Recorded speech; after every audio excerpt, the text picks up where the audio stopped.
The WNBA Finals will debut. The Las Vegas Aces versus the Phoenix Mercury. And I'm telling you right now, this is probably going to be one of the lowest rated WNBA Finals in a mighty long time. You're not going to believe this one. Right after Game 2 of the WNBA Finals, Aja Wilson completely lost it. And the reason has everyone talking. The Las Vegas Aces couldn't even sell out their own home arena for the second straight Finals game. And guess who she's pointing fingers at? Yep, Caitlin Clark and Indiana Fever fans. Here's the kicker. Ticket prices are dirt cheap, like embarrassingly cheap. We're talking finals tickets going for $25. Basically the cost of a Big Mac combo. That's the get-in price for what's supposed to be the biggest event on the WNBA calendar. And this isn't just a one-time fluke. Every single finals game, even the hypothetical Game 7, is struggling to move tickets. The league that spent all season boasting about record-breaking viewership can't even fill arenas when it matters most. So how does that happen? How do you go from claiming you're on top of the world to playing in front of half-empty seats during the championship series? Let's break down this disaster, because it's even uglier than anyone thought. Did you see this coming? Drop your thoughts down in the comments below. Look like the WNBA has become the laughingstock of all sports, man, because the ticket prices are horrendous. This is a championship game, dog. All season long, the WNBA has been celebrating itself. Non-stop talk about record viewership, unprecedented growth, and the biggest year ever. But now that the finals have actually arrived, that entire narrative is falling apart in real time. Ticket sales haven't just dropped, they've completely crashed. Think Caitlin Clark flying down the court on a fast break. Except this time, it's the league's numbers getting blown past without a single whistle. And this isn't some old stat or off-season projection. This is right now, Game 1 of the finals in Las Vegas of all places. The entertainment capital of the world. You'd expect fans flooding the arena, lines wrapping around the block, pure finals energy. Instead, crickets. The cheapest tickets are going for $6. Yeah, $6. Lower bowl seats, just $25. And if you want to sit right behind the bench, that'll set you back only $90. Even the second row is hovering around $130. To put that in perspective, I've seen minor league hockey charge more for upper deck seats. Honestly, parking at a Taylor Swift concert costs more than a finals ticket right now. To tell me Caitlin Clark's signature Nike t-shirt costs more than these damn WNBA final tickets, and I'm here to tell you, oh yeah, they do. I mean, 4-time WNBA MVP Aja Wilson can't even get tickets up to $50, bruh. This is bad.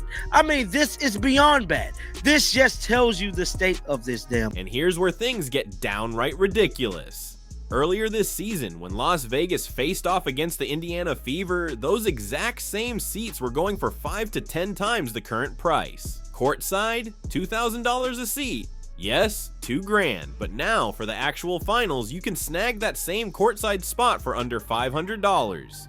Seats behind the basket, maybe $300 tops. And sadly, that's the only section even close to selling out. And let's be clear, this isn't some secondary market markdown or resale discount. These are straight up face value prices. That's how bad the demand has crashed. The league can't even fill its own championship arena without slashing tickets to clearance level prices. Not to mention, we got none other than Wnba Bonner, former Indiana Fever, quit the team herself in the talk and conversation of this WNBA Finals, and more importantly, her significant other, Alyssa Thomas, has found herself in some hot water as well, with not really speaking about the current state of the W. And before anyone starts saying, well, maybe Vegas fans just don't care, let's stop that right now. Las Vegas has hosted everything from massive boxing matches and UFC cards to Formula 1 races, and those events always sell out. So no, the problem isn't the city. The real issue? Nobody's interested in this matchup. Sure, Aja Wilson's been putting up big numbers, and Chelsea Gray and Jackie Young are doing their thing. Even the Phoenix Mercury managed to make some noise late in the season, but outside of hardcore WNBA fans, there's just nothing. No energy, no excitement, no buzz. The casual fans, the ones who made this season feel electric, have completely tuned out. And that's the league's worst nightmare, because when Caitlin Clark isn't part of the story, the spotlight disappears. When the Fever were on the schedule, tickets vanished in hours. During Clark's hot streak in June, you couldn't find a resale under $200. Now, no Clark, no crowd. The entire league was running on the Clark effect, and the moment she's out of the picture, the whole system falls apart. Now, we know the controversy that led up to this game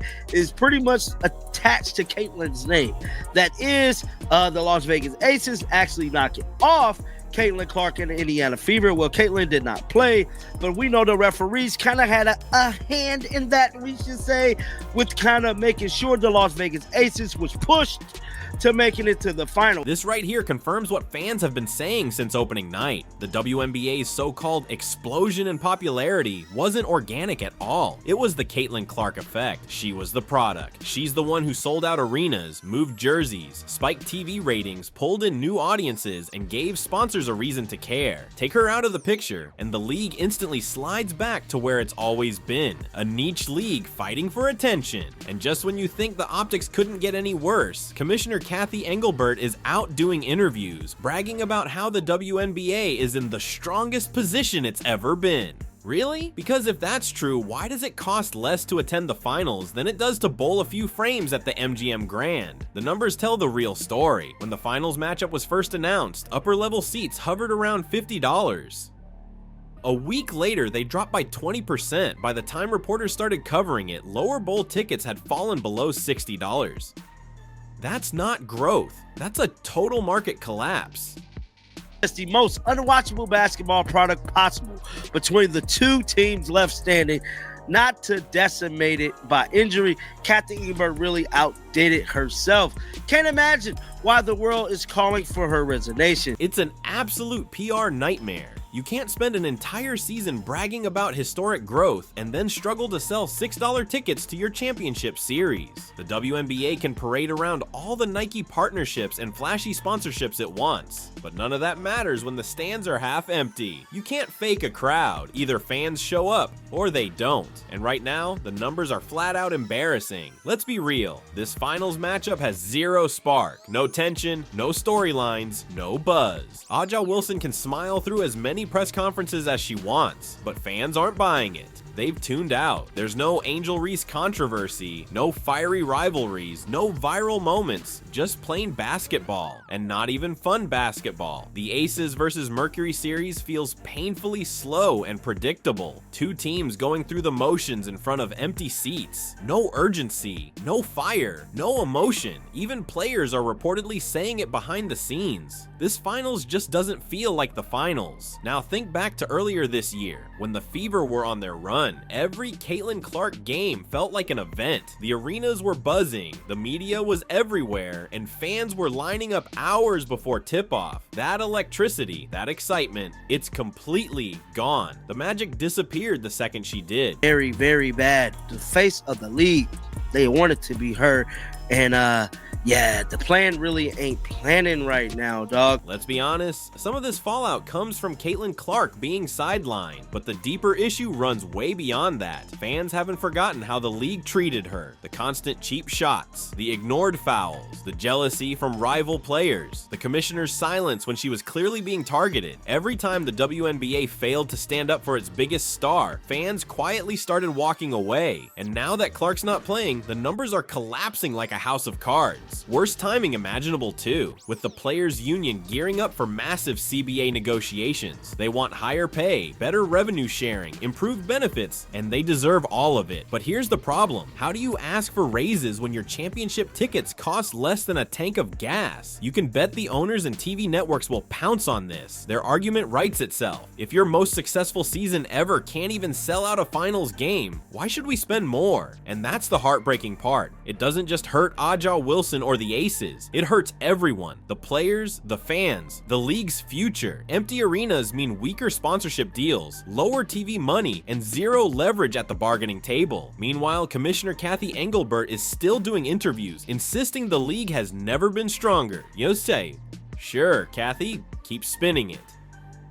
Because if things are so great, why are fans skipping your championship for the price of a burger? The numbers don't lie. You can call it growth all you want, but when your finals look like a clearance sale, the only thing rising is public embarrassment. While Aja Wilson celebrates box score stats and talks about league unity, it's still Caitlin Clark who moves the needle. The proof, just look at the seats. Empty rows everywhere. The WNBA without Clark isn't thriving. It's barely hanging on, and online, the optics are brutal. Social media is flooded with screenshots showing entire sections wide open. Just a sea of blue dots. Fans are clowning the league, calling it the most affordable finals in history, while others joke that the silence in the arena is louder than the refs' whistles. It's funny on the surface, but underneath it's devastating, because this all circles back to one massive problem. The WNBA refuses to listen to its fans. People aren't asking for miracles, just fairness, consistency, and real promotion for the players who actually bring excitement. Instead, the league keeps chasing PR optics over authenticity, polishing its image while ignoring its audience. It's like they're allergic to genuine success. Caitlin Clark gave them a golden moment, a wave of momentum they could have built around, and instead of embracing it, they acted like she was a problem to contain. Now they're left with finals that look like practice scrimmages and ticket prices fit for a vending machine. It's tragic and hilarious all at once. The league's most successful season ever has somehow ended in half-empty arenas and corporate denial. If this continues, next year's finals might actually fit inside a high school gym.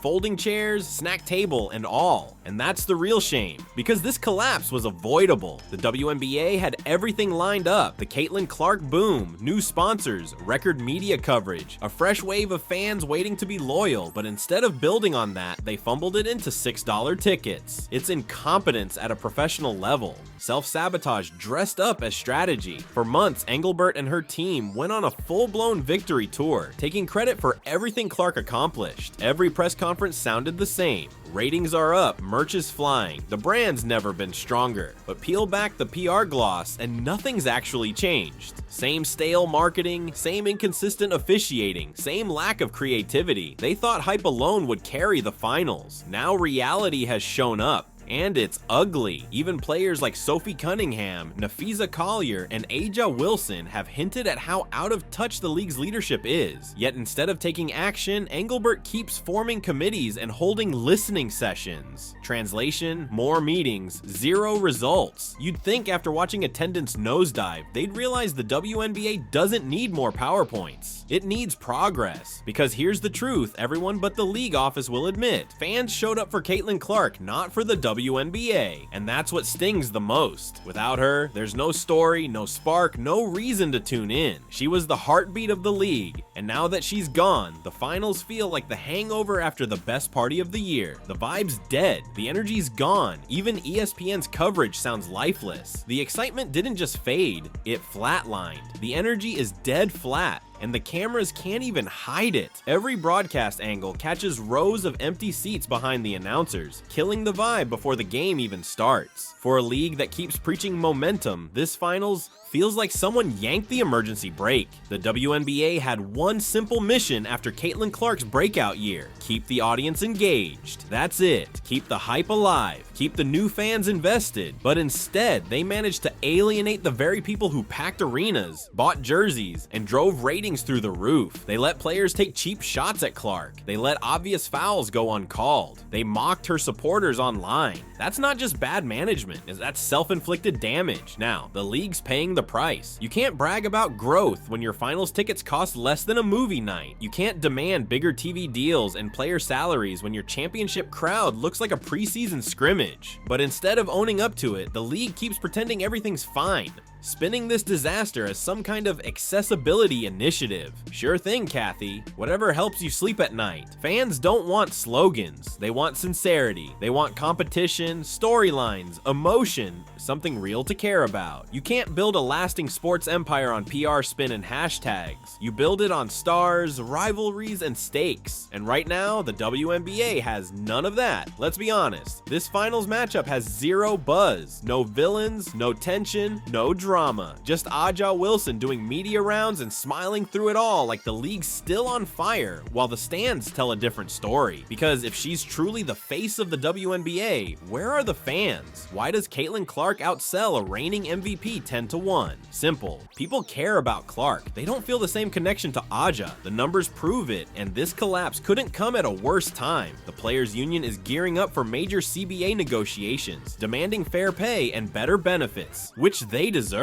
But how do you argue for bigger salaries when your final seats won't even sell at $6 a pop? Owners are licking their lips. They'll use these empty arenas as leverage. If your biggest year ever can't fill a championship game, why should we pay more? And sadly, they're not wrong. Meanwhile, Commissioner Kathy Engelbert is still out there smiling for cameras, calling this a sign of progress. Progress? In what universe? When your finals look like a clearance rack at the outlet mall, that's not progress. That's panic in disguise. And that's the tragedy. This was supposed to be their moment, the payoff for the biggest year in league history. Caitlin Clark gave them unprecedented attention, global media coverage, and a whole new fan base ready to fall in love with women's basketball. All they had to do was ride that wave and turn it into something lasting. Instead, they got lazy. They assumed the Clark effect would carry them forever. But fans don't stick around for hype. They stick around for emotion, rivalries, storylines, personality. The NBA and NFL understand that. They create moments that make people feel something. The WNBA, they're still trying to market inspiration instead of entertainment. And now here we are, $6 finals tickets, empty arenas, and the biggest storyline being who's buying concessions just to make the place look full. For a league shouting record growth, the visuals tell a completely different story. If the WNBA truly wants to grow, it's time to stop hiding behind hashtags and start delivering real excitement. Because until they do, fans will keep voting with their wallets. And right now, the message couldn't be clearer. Did you see this coming? Drop your thoughts in the comments, hit like, subscribe, and turn on notifications, and check out the next video on your screen.